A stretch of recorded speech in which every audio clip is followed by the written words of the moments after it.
నమస్కారం city news కి స్వాగతం. తెనాలి నియోజకవర్గం ఆధ్వర్యంలో ఏఐవైఎఫ్ 66వ ఆవిర్భావ దినోత్సవం వేడుకలను ఘనంగా నిర్వహించారు. ఈ కార్యక్రమానికి ముఖ్య అతిథులుగా ఏఐవైఎఫ్ గుంటూరు జిల్లా కార్యదర్శి షేక్ వలీ హాజరై జెండా ఆవిష్కరణ చేశారు. ఈ సందర్భంగా వలీ మాట్లాడుతూ కేంద్రంలో అధికారంలో ఉన్న నరేంద్ర మోదీ ప్రభుత్వం దాదాపు 12 సంవత్సరాల పైబడి అధికారంలో ఉన్నారు. అధికారంలోకి వస్తే ప్రతి సంవత్సరం 2 కోట్ల ఉద్యోగాలు ఇస్తానని యువతకు మాట ఇచ్చి ఆ మాటను గాలికి వదిలేశారని మండిపడ్డారు. దేశంలో యువతకు ఇచ్చిన మాటను గాలికి వదిలేసి తన మిత్రులైన అంబానీ, అదానీలకు ఈ దేశంలో ఉన్నటువంటి ప్రభుత్వ, ప్రైవేట్, కార్పొరేట్ ఆస్తులన్నీ కట్టబెడుతున్నారని మండిపడ్డారు. రాష్ట్రంలో, దేశంలో ఎంతో మంది పేద, మధ్యతరగతి, బడుగు, బలహీన వర్గాల ప్రజలకు ఉచిత ఇల్లు, ఉచిత విద్య, ఉచిత వైద్యం అందేలా కేంద్ర రాష్ట్ర ప్రభుత్వాలు చొరవ చూపాలని డిమాండ్ చేశారు. కేంద్ర రాష్ట్ర ప్రభుత్వాలు అవలంబిస్తున్న నిరుద్యోగ వ్యతిరేక విధానాలపైన పోరాటాలకు యువత సిద్ధం కావాలని పిలుపునిచ్చారు. ఈ కార్యక్రమంలో ఏఐవైఎఫ్ తెనాలి పట్టణ కార్యదర్శి రాజేష్ బిల్లా, ఏఐవైఎఫ్ జిల్లా సహాయ కార్యదర్శి పాసం వెంకటేష్, తెనాలి ఏఐవైఎఫ్ నాయకులు కోలా శేఖర్, మన్నెం నరేంద్ర, శరత్, హేమంత్, రాము తదితర యువకులు పాల్గొన్నారు.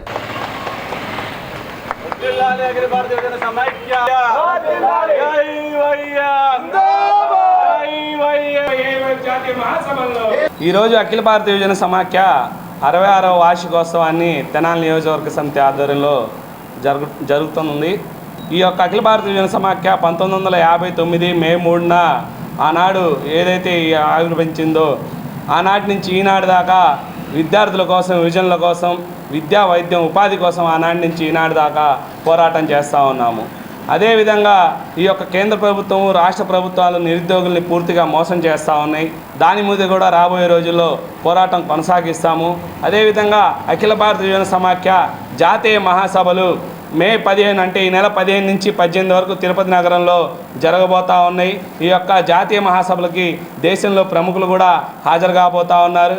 ఈ యొక్క ప్రధానంగా ఈ యొక్క మహాసభల్లో నిరుద్యోగ యువత ఏదైతే సమస్యలు ఎదుర్కొంటా ఉన్నదో ఆ యొక్క నిరుద్యోగ యువతకి విద్యా, వైద్యం, ఉపాధి పైన ప్రధానంగా చర్చ చేపట్టడం జరుగుతుంది. తెనాలి ఐతానగర్లోని శ్రీ వెంకయ్య గౌరమ్మ పేరంటాలమ్మ తిరునాళ్ల మహోత్సవాలు ఈ నెల 7 నుండి 11వ తేదీ వరకు అంగరంగ వైభవంగా జరగనున్నాయి. అఖండ దీపంతో ప్రారంభమయ్యే ఈ వేడుకలో ప్రతిరోజు ప్రత్యేక కార్యక్రమాలు జరుగుతాయి.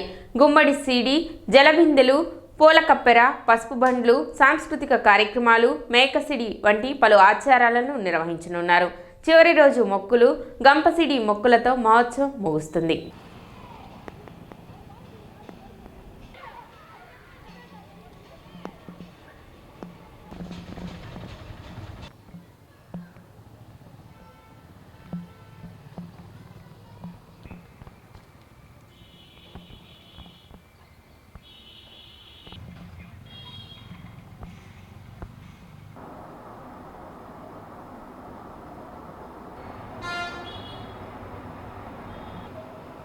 అవుతుంది 7వ తారీఖు నుంచి 11వ తారీఖు వరకు. బుధవారం ప్రారంభమవుతుంది.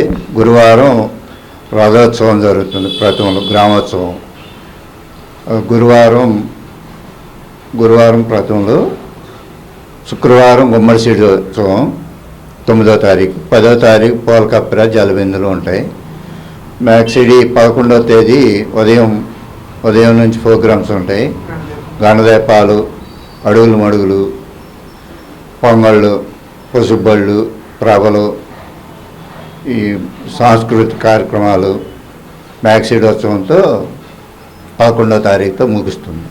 గత 200 సంవత్సరాల పైనుంచి జరుగుతుంది ఈ ఉత్సవం. వైశాఖ పౌర్ణమికి ముగుస్తుంది. ఏకాదశితో ప్రారంభించి బ్రిటిష్ టైంలో ఆమె సతీసాగమనం చేసి ఆమె నిర్మూలన చేసుకుని ఇట్లా నేను తిరణాలోత్సవం చేయమని చెప్పి అడిగిందండి ఆ రోజుల్లో. అలా అప్పటి నుండి కూడా వైశాఖ మాసం ఏకాదశి రోజు ప్రారంభించి పౌర్ణమితో ముగుస్తారు ఉత్సవాలు. దీంట్లో పూజారులు యాదవులుగా ఉంటారు.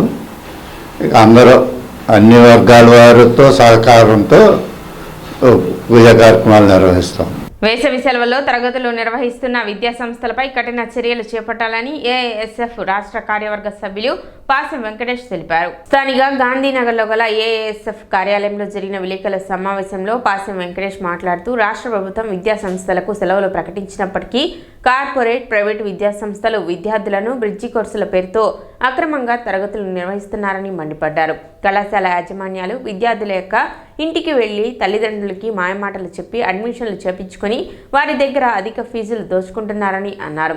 వేసవి సెలవుల్లో విద్యార్థులు ఉల్లాసంగా గడపవలసిన సమయంలో ఈ కళాశాల యాజమాన్యాలు విద్యార్థుల్ని ఇబ్బందులకు గురిచేస్తూ వారిని మానసికంగా హింసిస్తున్నారని, అలాంటి కళాశాల మీద విద్యాశాఖ అధికారులు తక్షణమే చర్యలు చేపట్టాలని అన్నారు. కూటమి ప్రభుత్వం జీవో నెంబర్ 77ను రద్దు చేసిన తర్వాతే ఐసెట్, లాసెట్ లాంటి ఎగ్జామ్స్ పెట్టాలని, లేని పక్షాన ఏఎస్ఎఫ్గా అడ్డుకుంటామని హెచ్చరించారు.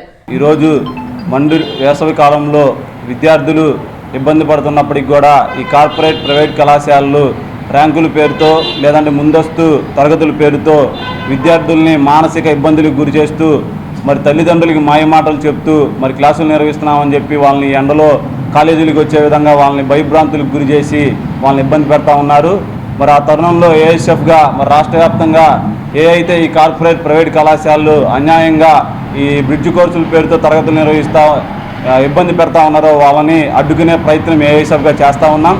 విద్యార్థులు మరి వేసవి సెలవుల్లో వేసవి తాపాన్ని తీర్చుకునే విధంగా మరి రాష్ట్ర ప్రభుత్వం బహిరంగంగా మరి సెలవులు ప్రకటించినప్పటికీ ఆ రాష్ట్ర ప్రభుత్వం ఉత్తర్వులను కూడా బేఖారత్తు చేస్తూ మరి కార్పొరేట్ కళాశాలలు ప్రైవేట్ కళాశాలలు మరి పోకళ్ళు పోతా ఉన్న పరిస్థితులు మనం చూస్తూ ఉన్నాం. ఇదే కనుక కొనసాగితే ఈ ఎండాకాలంలో విద్యార్థులు వేసవి తాపాన్ని తట్టుకోలేక మరి ఇబ్బందికి గురయ్యి నీరసానికి గురై పడిపోయే పరిస్థితులు చాలా చూస్తూ ఉన్నాం. మరి కళాశాల యాజమాన్యాలతో ఏఐఎస్ఎఫ్గా కలిసి మాట్లాడి ఈరోజు మరి విద్యార్థుల్ని మీరు ఇబ్బంది పెట్టమాకండి, వాళ్ళకి మీరు ముందస్తు తరగతుల పేరుతో తల్లిదండ్రులకు మాయమాటలు చెప్పమాకండి చెప్పి మేము మర్యాదపూర్వకంగా కలిసి చెప్పి రావడం జరిగింది. ఈ విద్యాశాఖ అధికారులు కూడా స్పందించి ఇట్లాంటి పరిస్థితులు మళ్ళీ ముందు రాకుండా మీరు చర్యలు తీసుకోవాలని చెప్పి ఏఐఎస్ఎఫ్గా డిమాండ్ చేస్తూ ఉన్నాం. కార్యక్రమంలో అనంతరం ఏఎస్ఎఫ్ జిల్లా అధ్యక్షులు గండు శివనాగరాజు, ఏఎస్ఎఫ్ తెనాలి పట్టణ ఉపాధ్యక్షుడు భూమేష్, ట్రెజరర్ తేజ, సహాయ కార్యదర్శి దినేష్, ఏఎస్ఎఫ్ నాయకులు అఖిల్, పండు, కొట్లు, హేమంత్, సాయి తదితరులు పాల్గొన్నారు. ఏదైతే వేసవి కాలంలో అధికారులు సెలవులు ప్రకటించడం జరిగిందో వాటిని లెక్క చేయకుండా తెనాలి పరిసర ప్రాంతాల్లో కళాశాలలు కానీ పాఠశాలలు కానీ నిర్వహించడం జరుగుతుంది. మేము ఎంతమంది అధికారుల దగ్గరికి వెళ్ళి వినతిపత్రం రూపంలో విన్నపం చేసినా కానీ ఇలాంటి క్లాసులు ఆపకుండా కండక్ట్ చేయడం జరుగుతుంది. తక్షణమే ఈ క్లాసులు బ్రిడ్జ్ కోర్సులో జరుగుతున్న క్లాసులు ఆపకపోతే ప్రత్యేకంగా కానీ పరోక్షంగా కానీ ఈ ఆందోళనకు దిగుతాం. విద్యార్థులందరూ కలిసి ఈ ఆందోళనను ముందుకు తీసుకెళ్తామని ఏఎస్ఎఫ్ తెనాలి సమితిగా హెచ్చరిస్తాం. జిల్లాలోని ప్రభుత్వ, ప్రైవేటు ఐటీఐలో మొదటి విడత ప్రవేశాలకు మే నెల 25వ తేదీలోగా దరఖాస్తులు చేసుకోవాలని తెనాలి ప్రభుత్వ ఐటీఐ కళాశాల ప్రిన్సిపల్ రావి చిన్న వెంకటేశ్వర్లు తెలిపారు. తెనాలి, గుంటూరులోని ఐటీఐల్లో నేరుగా వెబ్సైట్ ద్వారా ఆన్లైన్ విధానంలోనూ దరఖాస్తులు చేసుకోవచ్చునని వివరించారు. గవర్నమెంట్ ఐటీఐస్ అదేవిధంగా ప్రైవేట్ ఐటీఐస్ 2025-26 సంవత్సరం గాను అడ్మిషన్కి నోటిఫికేషన్ గవర్నమెంట్ జారీ చేయడం జరిగింది.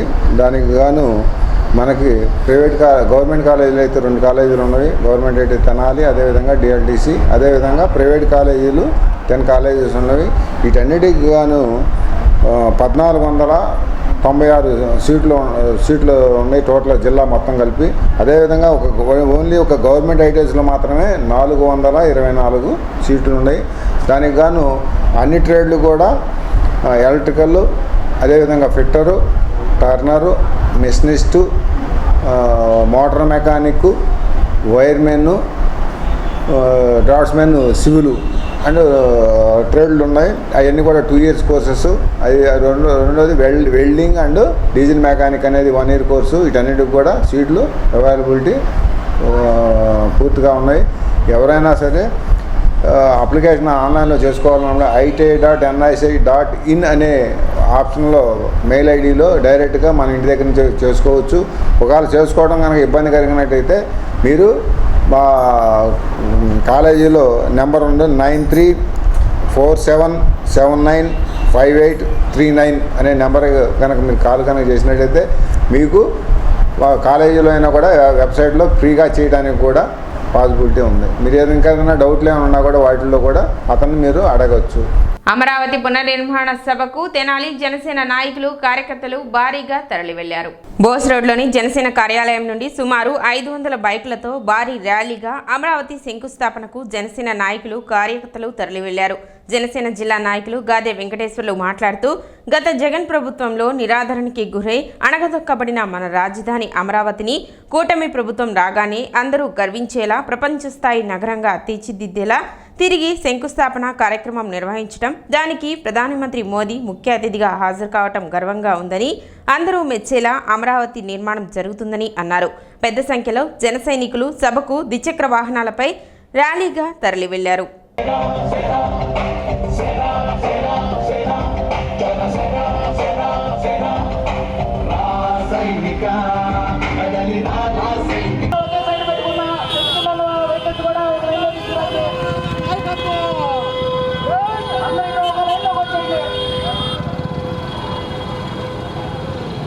అన్ని వెహికల్స్ ఏర్పాటు చేయడానికి బయలుదేరడం. మనం ఆ చెట్టు కింద ఉన్న వాళ్ళు అందరూ కూడా సీజే పెట్ట వెనకాలకు రావాల్సిందిగా కోరుతున్నాం. వరుసగా ఒక లైన్ ప్రకారం 5 బండ్లు అట్లా పెట్టండి. ప్రతి ఒక్కళ్ళు కూడా బండి వెనకాల పనిచేసేటట్టు.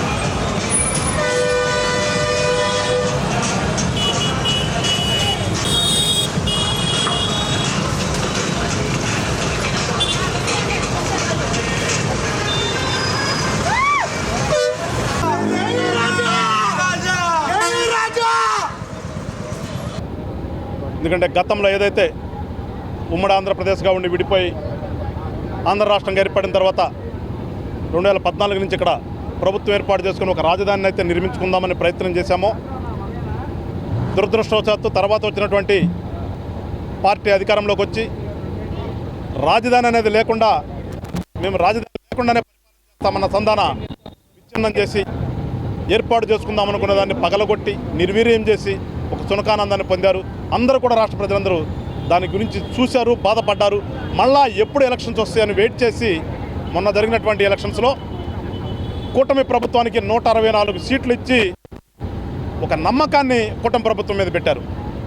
దానికి అనుగుణంగా ఈ రోజున మళ్ళా రాజధానిని పునర్నిర్మించుకుందామనే ఒక ఆలోచనతో ఇవాళ అమరావతి పునర్నిర్మాణము అనే పేరిట ఇవాళ ప్రధానమంత్రి గారు వచ్చి మరో కొన్ని ప్రాజెక్టులకు శంకుస్థాపన చేయటం, పవన్ కళ్యాణ్ గారు ఏదైతే ఒక ఆశయంతో కూటమిని కట్టారో ఆ కూటమి ఆధ్వర్యంలో రానున్నటువంటి రోజుల్లో రాజధాని అభివృద్ధే కాదు, రాజధాని నిర్మాణమే కాదు, యావత్ రాష్ట్రం కూడా మొత్తం కూడా సుభిక్షంగా ఉండవుతుంది. ఖచ్చితంగా దానికి శుభసూచకగానే ఇవాళ ఎండ కూడా తగ్గి అందరూ వెళ్ళటానికి దేవుడు కూడా ఆశీర్వాదంలాగా ఇప్పుడు కనిపిస్తుంది. ఎప్పుడూ కూడా రాజు మంచివాడైతే రాజ్యం బాగుంటుంది అంటారు. దానికి సంకేతమే ఇవాళ కూటమి ప్రభుత్వానికి దేవుడు కూడా ఆశీర్వదిస్తూ చల్లబరిచాడు. మేమందరం కూడా పెద్ద ఎత్తున అక్కడికి వెళ్ళి రైతులకి అభినందనలు చెప్తాం, ప్రధానమంత్రి గారికి స్వాగతం పలుకుతాం. యావత్ రాష్ట్రానికి కూడా ఒక నమ్మకాన్ని కలిగించే విధంగా తెనాలి నుంచి బయలుదేరుతున్నాం. జై అమరావతి.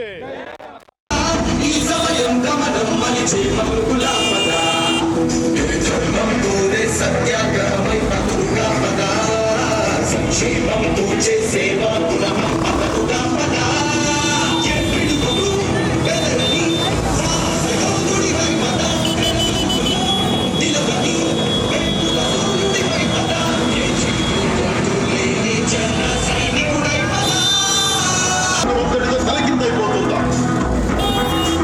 కుటిల కూటమికి ఒక త్రుటికాలం చేయవస్తే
నాన్న ఆగు